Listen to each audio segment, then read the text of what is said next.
చూడండి దొండకాయ fry ready అయిపోయింది. టేస్ట్ చూసేసాను నేను, బాగా వచ్చిందండి. హాయ్, ఈరోజు నేను ఏం చేస్తున్నానంటే దొండకాయ ఫ్రై.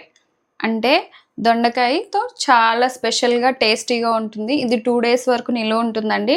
ఆ దొండకాయ ఫ్రై ఎలా ఈజీగా చేయాలి, టేస్టీగా ఇంకా హెల్తీగా చేయాలి అనేది నేను చూపిస్తాను. ఓకేనా, మన ప్రొసీజర్ స్టార్ట్ చేసేద్దాం. కావాల్సిన ఇంగ్రీడియంట్స్ చెప్పనా? దొండకాయలు ఇలా పొడవుగా కట్ చేసుకోండి. అప్పుడప్పుడు మనం రౌండ్గా కట్ చేస్తాం కదా, ఎప్పుడు ఒకే విధంగా మనం కూరగాయలు కట్ చేయడం వల్ల కూడా పిల్లలకి తినాలనే ఇంట్రెస్ట్ ఉండదు. కాబట్టి డిఫరెంట్గా కట్ చేస్తూ ఉంటే వాళ్ళకి చూడడానికి నచ్చుతుంది. ఓకే, కరివేపాకు, సాల్ట్. మనం ఫ్రై ఐటమ్స్లో ఎప్పుడైనా సాల్ట్ తీసుకోవాలి. దొడ్డుప్పు తీసుకుంటే దానివల్ల అవి పూర్తిగా కరగదు కాబట్టి ఇబ్బందికరంగా ఉంటుంది తినేటప్పుడు. సాల్ట్ వస్తుంది అనమాట. పచ్చిమిరపకాయలు ఇలా పొడవుగా కట్ చేసుకున్నాను. కొంచెం కొత్తిమీర, ఆయిల్, పసుపు, జీలకర్ర, ఆవాలు, కొబ్బరి పౌడర్, ధనియాల పౌడర్, కారం, నువ్వులు వేయించి పౌడర్ చేసి పెట్టుకుంటానండి. ఇవి ఫ్రైలో ప్రతి దాంట్లో మ్యాక్సిమం వేస్తాను. ఎందుకంటే ఇవి మనం వాడడం వల్ల మన బాడీకి కావాల్సిన కాల్షియం అనేది అందుతుంది. కాబట్టి మన ఫుడ్లోనే మనం యాడ్ చేసుకుంటూ ఉండాలి. ప్రతిదానికి టాబ్లెట్స్ కరెక్ట్ కాదు. కాబట్టి నేను ఎక్కువ ఇలాంటి పౌడర్స్ అనేవి వాడుతుంటాను. టేస్ట్ పెరుగుతుంది, అలాగే హెల్త్ కూడా ఇంప్రూవ్ అవుతుంది అనమాట. ఫస్ట్ మనం ఈ ప్రొసీజర్ స్టార్ట్ చేయడం కోసం గ్యాస్ ఆన్ చేసుకొని గిన్నె హీట్ అయ్యేలాగా చూసుకోవాలి. మనం వంట చేసేటప్పుడే ఎక్కువగా ఇలా అడుగు మందంగా ఉన్న గిన్నె తీసుకోండి. అప్పుడు మనకి మంచిగా అన్ని సైడ్ల నుంచి వంట అనేది కుక్ అవుతుంది అన్నమాట. ఓకే, గిన్నె హీట్ అవ్వగానే మనం ఆయిల్ వేసుకోవాలి. అంటే అందరూ డిఫరెంట్గా చేస్తారు. నేనేం చేస్తా అంటే ఎక్కువ కూరగాయలు ఉన్నప్పుడు ఆనియన్స్ అనేది వాడనండి. ఎందుకంటే ఆనియన్స్ వాడడం వల్ల 2 days అనేది నిల్వ ఉండదు. మనం ఆనియన్స్ వాడకపోతే నిల్వ ఉంటుంది అనమాట. కాబట్టి నేను ఇప్పుడు కూరగాయలు ఎక్కువ ఉన్నాయి కదా, దొండకాయలు మా ఇద్దరికి ఎక్కువ అయిపోతుంది, అందుకనే ఆనియన్స్ అనేది వాడట్లేదు. ఓకే, గిన్నె హీట్ అయిందండి. ఆయిల్ వేసేస్తున్నాను. చూడండి, ఇలా ఆయిల్ వేసేసుకొని ఆయిల్ కూడా హీట్ అయ్యే వరకు ఉంచుకోవాలి. మంచిగా మనం సిమ్లో కుక్ చేస్తుంటే దొండకాయ చాలా టేస్టీగా ఉంటుంది. మనకి దొండకాయలో యాంటీ ఆక్సిడెంట్స్ ఉంటాయండి. అవి ఏంటి అంటే మనకి హీలింగ్ పవర్ అనేది ఇంప్రూవ్ అయ్యేలాగా చూస్తాయి అన్నమాట. మనకి బాడీకి హీలింగ్ పవర్ అనేది ఉండాలి కంపల్సరీ. మన బాడీ లోపల ఏది దెబ్బ తగిలినా ఏమన్నా అయినా కూడా త్వరగా మనకి హీల్ అవ్వడానికి ఈ యాంటీ ఆక్సిడెంట్స్ అనేవి హెల్ప్ అవుతాయి. ఓకే, దొండకాయ తినడం వల్ల మెమొరీ లాస్ అవుతుంది అని అనుకుంటారు. అది రాంగ్ అండి. దొండకాయ వల్ల మెమొరీ లాస్ అనేది ఏమి ఉండదు. దొండకాయ వల్ల ఇంకా ఇంప్రూవ్ అవుతుంది అనమాట మెమొరీ మీద. మీరు దీని గురించి తెలియాలంటే దొండకాయ మీద మీరు ఆర్టికల్స్ ఉంటాయి, అవి చదువుతుంటే మీకు ఏమన్నా అర్థమవుతుంది. ఓకే, నెగిటివ్గా చూడకండి. మనం తినే కూరగాయల్లో అన్నిట్లోనూ మనకి కావాల్సిన మినరల్స్, వైటమిన్స్ అనేవి ఉంటాయి. మ్యాక్సిమం నెగిటివ్ అనేది ఉండదు. కానీ ఎవరో చెప్పిన దాన్ని ఫాలో అయిపోయి కంప్లీట్గా దొండకాయనే అవాయిడ్ చేసేస్తారు. పిల్లలకి మెమరీ డెవలప్ అవ్వదు, అది ఇది అని. కానీ ఏముండదు. ఓకేనా, వీక్లీ 1 time అయినా తినడానికి ట్రై చేయండి. ఇప్పుడు మనకి ఆయిల్ హీట్ అయిందండి. జీలకర్ర, ఆవాలు ఉంటాయి కదా, వేసేసాను. నెక్స్ట్ ఇవి కొంచెం హీట్ అవ్వగానే పచ్చిమిరపకాయలు వేస్తున్నాను. పచ్చిమిరపకాయల తర్వాత కొంచెం మనం ఇలా వేసుకుని కరివేపాకు వేస్తున్నాను అండి. కరివేపాకు కూడా కొంచెం చిటపట్లాడాలి. కొంచెం వేగాయి అనిపించుకున్నప్పుడు కొంచెం పసుపు వేసుకుందామండి.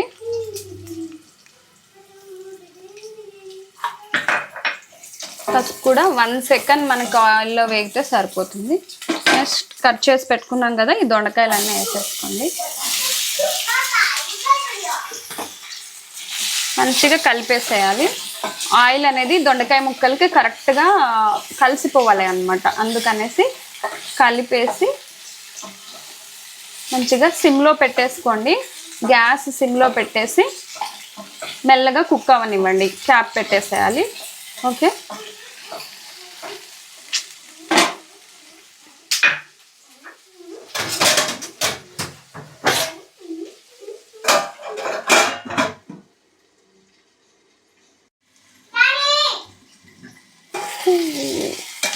చూడండి హాఫ్ కుక్ అయింది కదా. ఇప్పుడు మనం ఏం చేయాలంటే సాల్ట్ వేసుకోవాలి. ఇలా మంచిగా కలిపేసుకుని సాల్ట్ వేసుకోవడం వల్ల ఇంకా బాగా దొండకాయ ముక్కల్లో ఉన్న వాటర్ అంతా బయటకు వచ్చేసి మొత్తం మెత్తగా కుక్ అయిపోతాయి. ఓకే, ఇది వేసుకొని ఇలా కలిపేసుకోవాలి. ఈ యాంటీ ఆక్సిడెంట్స్ అండి, దొండకాయలో ఉండే యాంటీ ఆక్సిడెంట్స్ మన స్కిన్ని మంచిగా నరిషింగ్ చేయడానికి ఉపయోగపడతాయి. కాబట్టి దొండకాయని తినడం అలవాటు చేసుకోండి. ఓకేనా. తర్వాత మళ్ళీ క్యాప్ పెట్టేద్దాం, సిమ్లోనే ఉడికిద్దాము.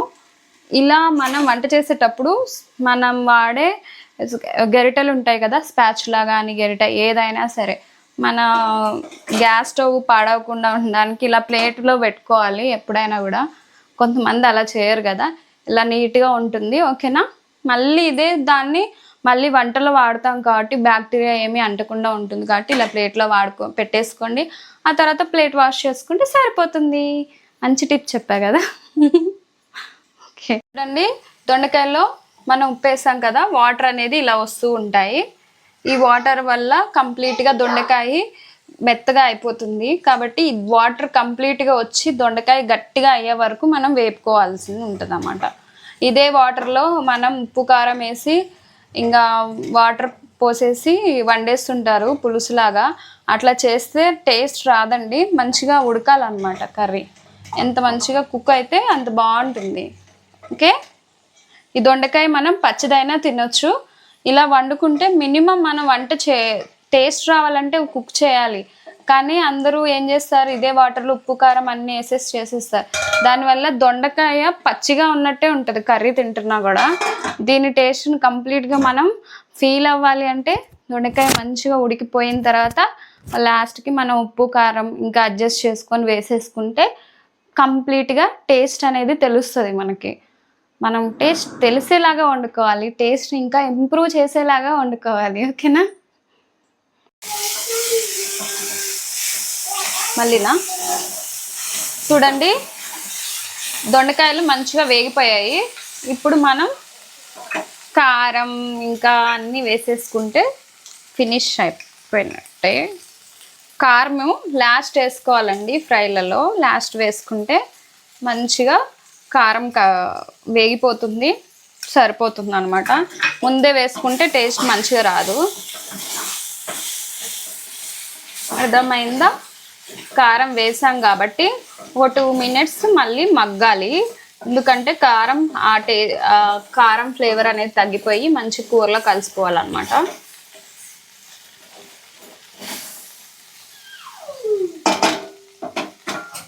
పెట్టేసేద్దాం 2 minutes. కారం మగ్గిపోయిందండి. ఇప్పుడు మనం ధనియాల పౌడర్ కొంచెం, నెక్స్ట్ కొబ్బరి పౌడర్ కొంచెం, నెక్స్ట్ నువ్వుల పౌడర్ కొంచెం వేసేసుకుని గ్యాస్ ఆఫ్ చేసుకుంటే సరిపోయినట్టే. ఈ గ్యాస్ ఆఫ్ చేసుకుంటే ఈ వేడికే ఇవన్నీ కలిసిపోతాయండి, మంచిగా మగ్గిపోతాయి, కర్రీలో కలిసిపోతాయి అన్నమాట. అర్థమైందా. గ్యాస్ ఆఫ్ చేసేసా.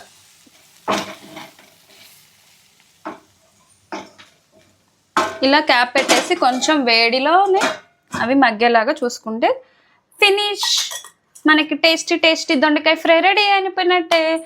గిన్నెలో వేసి చూపిస్తాను, వెయిట్ చేయండి. చూడండి, దొండకాయ ఫ్రై రెడీ అయిపోయింది. టేస్ట్ చూసేసాను నేను, బాగా వచ్చిందండి. మీరు కూడా మీ ఇంట్లో ట్రై చేయండి, ఎలా వచ్చిందో నాకు కమెంట్ చేయండి. దీన్ని మనం 2 days వరకు ఫ్రిడ్జ్లో పెట్టుకొని తిన్నా ఉంటుందన్నమాట. ఆనియన్స్ వేసి చేస్తే ఒకలాగా వస్తుంది, ఆనియన్స్ లేకుండా చేస్తే ఇంకోలా ఉంటుంది టేస్ట్. ఈ విధంగా చాలా బాగుంటుందండి. మీరు కూడా కంపల్సరిగా ఈ ప్రాసెస్ మొత్తం చూసారు కదా, ఇంట్లో ట్రై చేయండి, చాలా ఈజీ. టేస్ట్ అయితే చాలా బాగుంటుంది. ఈ దొండకాయ ఫ్రై ఇలా చేయడం వల్ల అందరికీ నచ్చుతుంది కూడా. ఓకే ఫ్రెండ్స్, మీకు ఏమనిపించిందో కమెంట్లో నాకు చెప్పొచ్చు. ఓకేనా. అలాగే సబ్స్క్రైబ్ చేసుకోవడం మర్చిపోకండి. Thank you. Please subscribe.